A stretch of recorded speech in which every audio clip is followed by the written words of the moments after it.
o ramo ex, o Y do ventilador. Aqui nós temos a nossa CPU, onde a gente que comanda o ventilador mecânico, né? Fisioterapeuta, o médico, ou enfim, quem tem expertise para isso.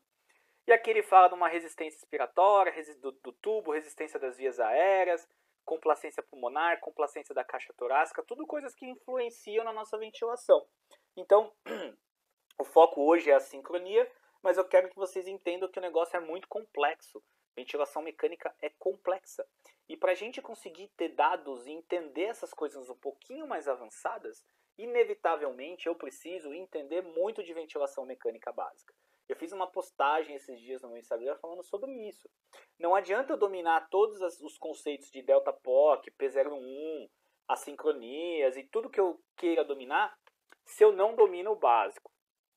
Eu preciso entender o básico para que eu consiga dominar o avançado. Por exemplo, eu sou um cara que eu não tenho como rotina utilizar das modalidades de ventilação avançada. Eu nem estudo muito ventilação avançada no seguinte, falando de modalidades. Por quê? Porque eu prefiro utilizar as modalidades básicas. VCV, PCV, PSV, um pouquinho de PAV Plus, às vezes um APRV. Então, mas por que eu prefiro usar isso? Porque com o básico, com a modalidade básica, eu consigo dar conta do que eu preciso.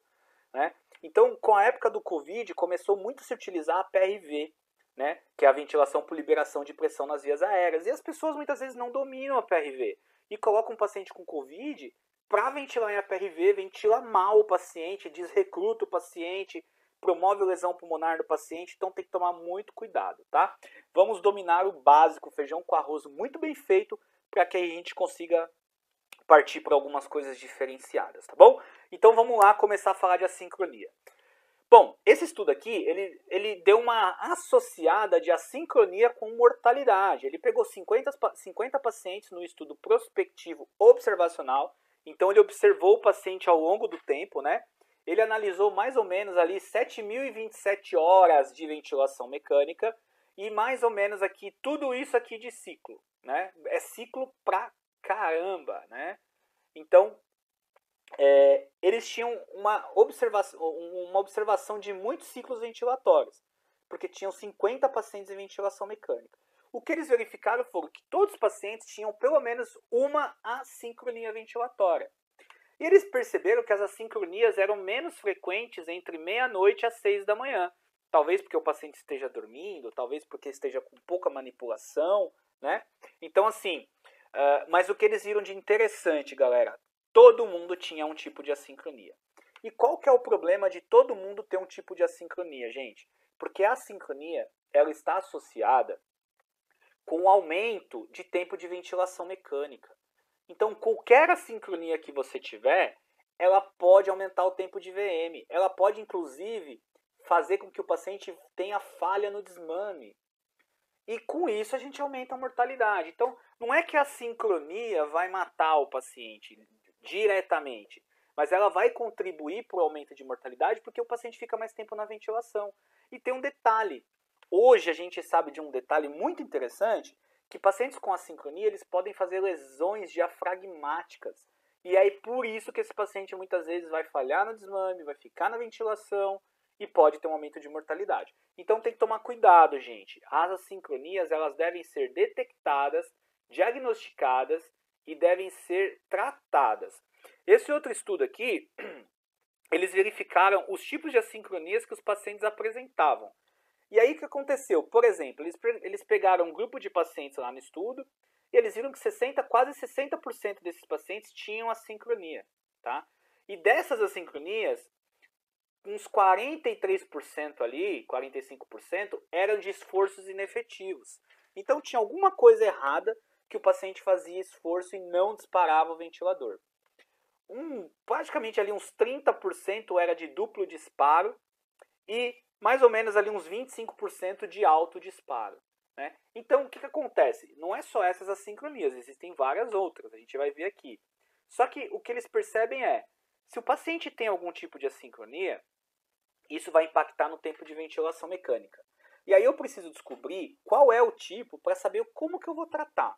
Né? Então vamos pegar aqui ciclo por ciclo e vamos tentar entender quais os tipos de assincronia e como eu vou corrigir.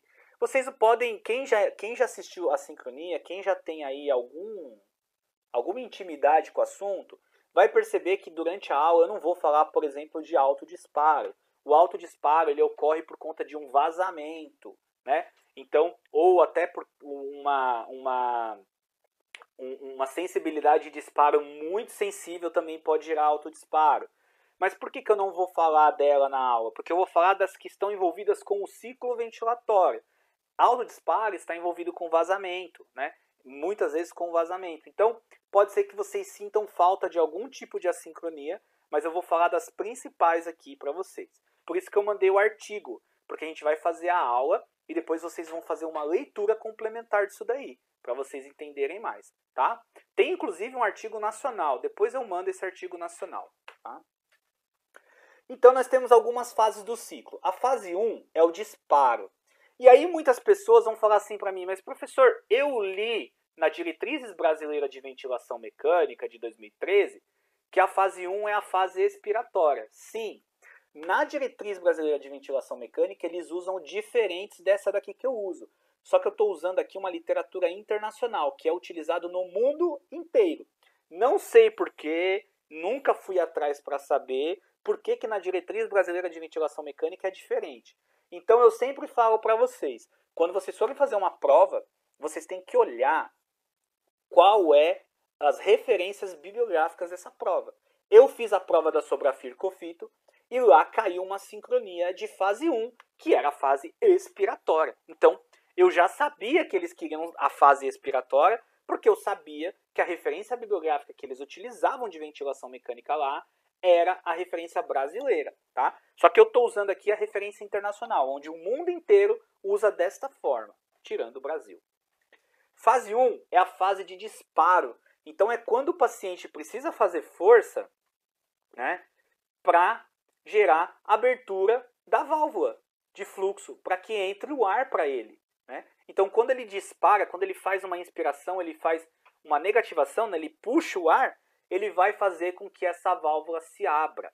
E aí, os disparos pode ser a pressão, pode ser a fluxo, né, que são disparos pneumáticos, e pode ser o disparo neuronal, que é o do NAVA, né?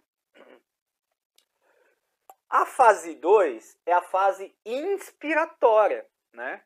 Então, a fase 2 é a fase inspiratória, quando o paciente está inspirando, tá? A fase 3 é a ciclagem, é a passagem da fase inspiratória para a fase expiratória. E a fase 4 é a fase expiratória. Então, olha aqui no gráfico, ó. Fase 1, disparo. O paciente disparou, tá entrando o ar para ele, ó. Entrou o ar e o ar tá entrando ainda, ó. Tá entrando, tá entrando, tá entrando. Fase 2. Aqui, ó, acabou o fluxo. Ele vai soltar o ar, vai ter uma expiração. Fase 3.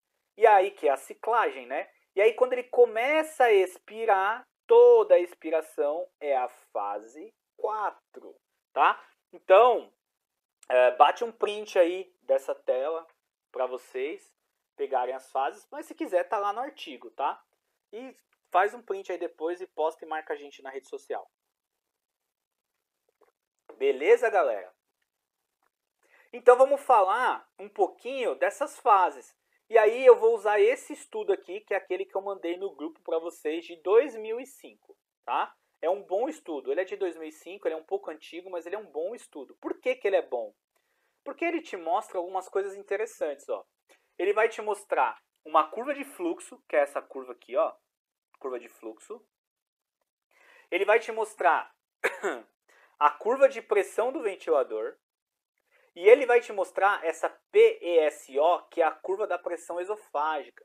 Então, eles fizeram todo esse artigo com a pressão esofágica associada. Então, eles passaram um balão esofágico no paciente, aonde eles identificam que o paciente está fazendo contração do diafragma ou não.